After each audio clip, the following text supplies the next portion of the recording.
and good evening to one and all. Hearty welcome to today's first day of a conference, ICORM 4.0 2025. That we have seen that from morning onwards, okay, uh, the sessions are going on very excellent way. And in my session, okay, the topic what I chosen is what we are suffering, okay, related to the mental health, okay. When what are the social challenges and solutions, okay. So in this session, just I want to highlight the concept of an mental health and what's the crisis is there, a global crisis, okay, and how much is having a burden, then how this AI is bringing in revolutionary changes in mental health, okay, and mental health practices and mental health care, okay, and solutions and inventions and barriers to overcome it. And I conclude with the summary. If you see this, the era, okay, now the era is of an AI. 21st century has brought unprecedented stresses and social shifts that impact mental health. From social media pressures to economic uncertainty, modern life poses unique challenges to our well-being. Okay, very important. Of course, so many mental health challenges are there in today's world. From starting early morning till you go for an bed. Okay. Mm.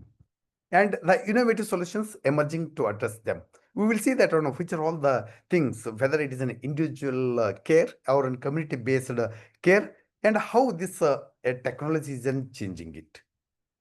First of all, the crisis, okay, mental health crisis as a global way.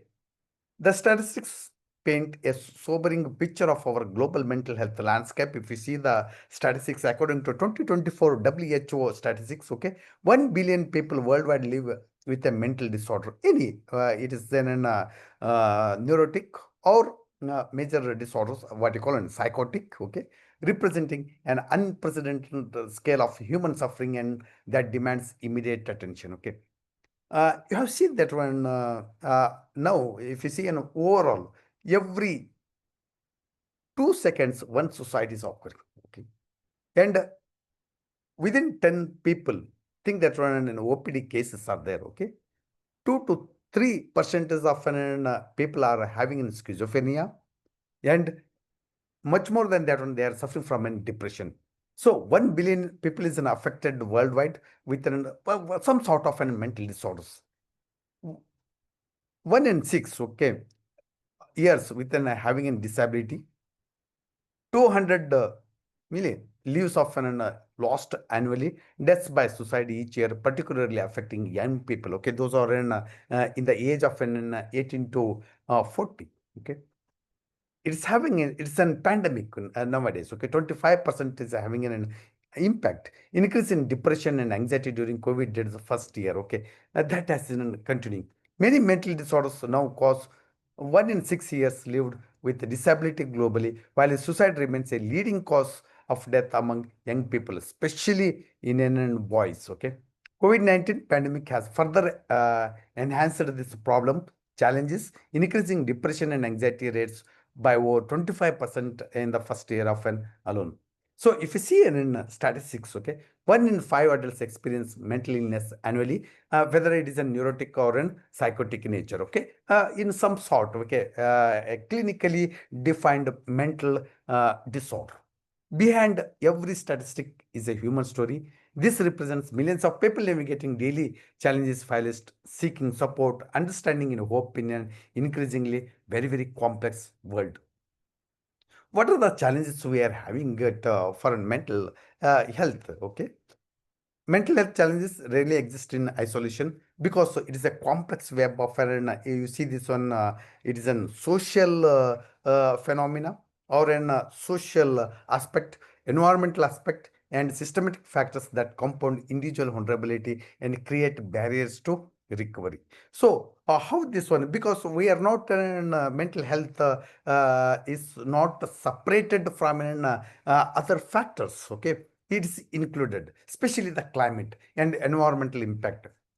What are the changes is occurring in the climate is affecting our mind, okay? What you call in mind in its very simple way. Climate change drives displacement food insecurity, and conflict, and creating widespread psychological distress and trauma. Environmental degradation directly correlates with the increased rates of an anxiety and depression in an affected communities. Okay, because if whenever the food and the air is scarcity is there, or it is polluted, definitely it is affecting the mental health. Economic inequality, mainly income inequality and poverty. Okay, these are the two driving for the suicides as well as for an degradation of an mental health. Okay, financial stress, housing instability, and limited opportunities create chronic psychological pressures that undermines mental well-being. You see, this one poverty is the main for it is the mother for all the problems. Okay, social exclusion and stigma. Social exclusion, stigma, and inadequate healthcare access, deepening suffering, particularly affecting minorities, refugees, and marginalized communities who face compounded discrimination and reduced access to support.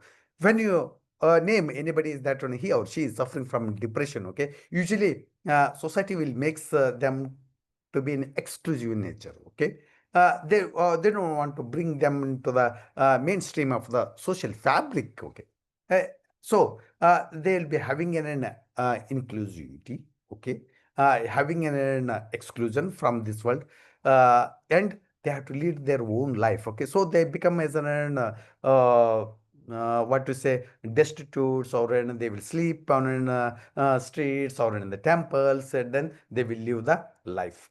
Institutional failures. Traditional psychiatric care systems often isolate rather than include patients, perpetuating exclusion through institutionalization and failing to address social determinants of mental health. Okay, main one of the component of to maintain mental health is the social security and social mingling.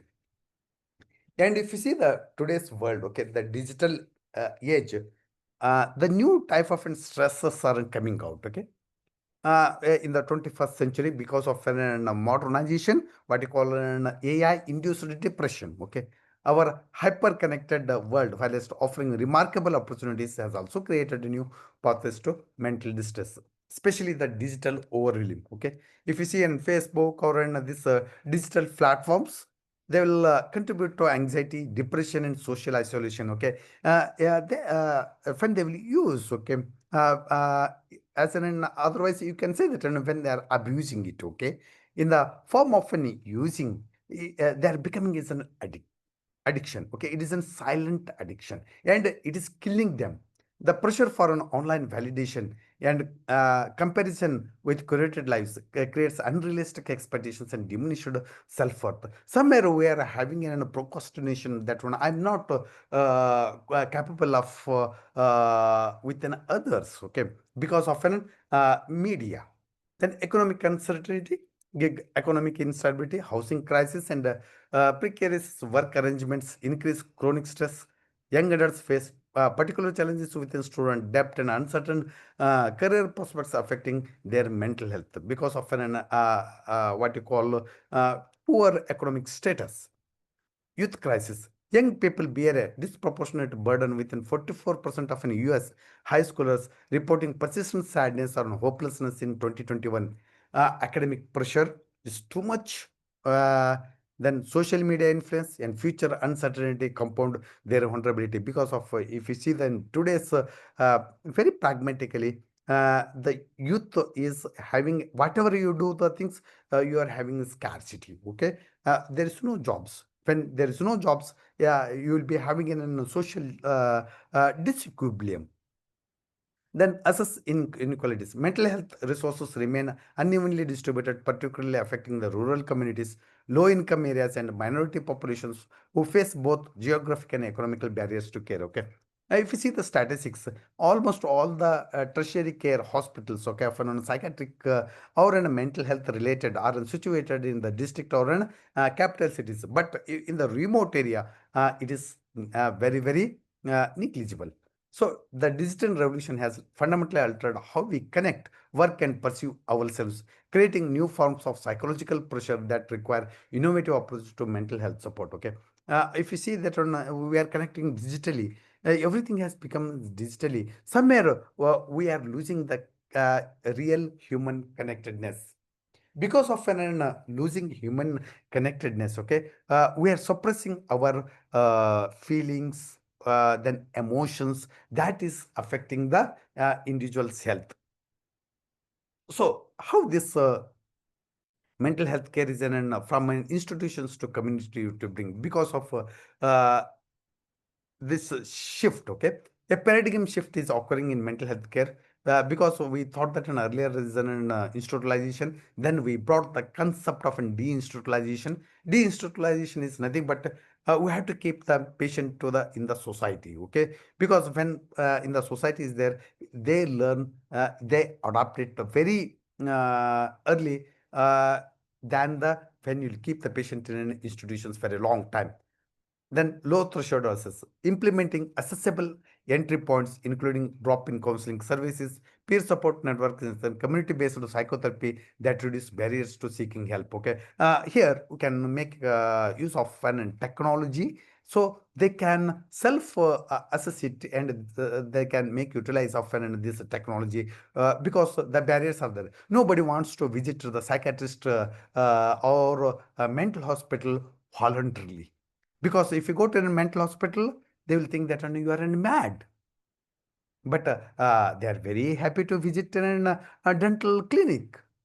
Then digital innovation, leveraging telemedicine and digital interventions to enable culturally sensitive care with wider geographical reach, particularly benefiting underserved population. We have to bring it. Okay, of course, e-psychiatry is now is the trend is there, but still we have to go very far. Okay, collaborative care, involving service users, families, interdisciplinary teams in treatment planning enhances relevance and effectiveness while it's promoting recovery-oriented approaches. That we have seen that one. Okay, Dr. Baral sir and even Kara sir and our honorable president sir has highlighted the importance of an collaboration. Okay, we need collaboration here because it is an multidisciplinary approach.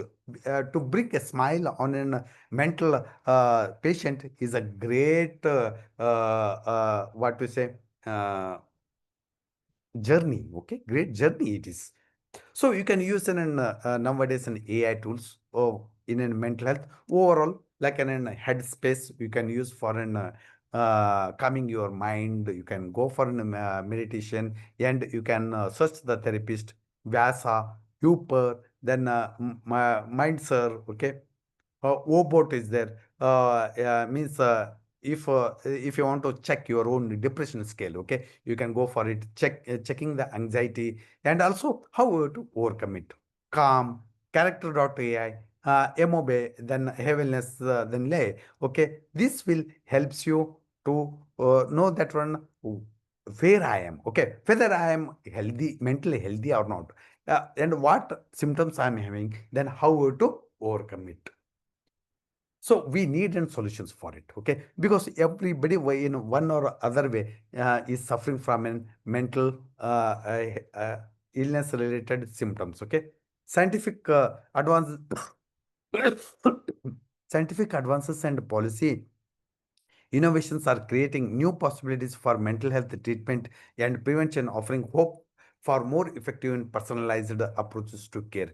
So now in psychiatry also, it is a personalized psychiatry. Okay, or medicine has entered like advances in clinical neuroscience and personalized pharmacotherapy, especially the psychopharmacotherapy, are improving treatment outcomes by tailoring interventions to individual genetic, biological, and psychological profiles. Next, population-based policies, universal child care programs, then Medicaid, okay, expansion, and peer support reimbursement policies address social determinants files, expanding access to evidence-based interventions. Green social prescribing, nature-based interventions, especially in psychiatry. Okay, it must be we have to be with nature. Yeah, then nature cures the mental illness. Okay, ecotherapy demonstrates significant benefits for mental well-being with structured programs showing measurable improvements in especially in depression, anxiety, in bipolar disorders. Prevention and early detection is very important, that you can go for an AI tools. Nature as medicine for mental health. Green spaces and natural environments offer profound therapeutic benefits, providing accessible, culturally universal pathways to healing that complement traditional treatments and promote community well-being. Okay, you see this one, nature, whatever is there, the concept of nature. Okay, what you call the philosophy behind this nature is there, the same thing in our brain. Okay, so we have to be with the nature. Okay, but there are stigmas there. Okay, we have to overcome it. Despite growing awareness and evidence-based solutions, there are so many barriers are there, like in funding. Okay, if you see the budget, okay, especially in an Indian budget, hardly they will spend uh, 10 paisa, even not 10 paisa also to a mental health. Okay, it is very, very low. Global treatment is also having a gap. Only 12% of people with psychosis in low income countries receive any treatment, highlighting massive inequalities in access to basic mental health care across different economic contexts. Especially those who are in very, very chronic, okay, they are the more sufferers than in newly diagnosed patients. Legal and social stigma. 20 countries still criminalize attempted suicide, while widespread discrimination prevents people from seeking help and participating fully in society, perpetuating cycles of an exclusion, especially those who are having an schizophrenia, depression, then those who attempted the suicide. Okay, they don't want to go back to the society and live happily.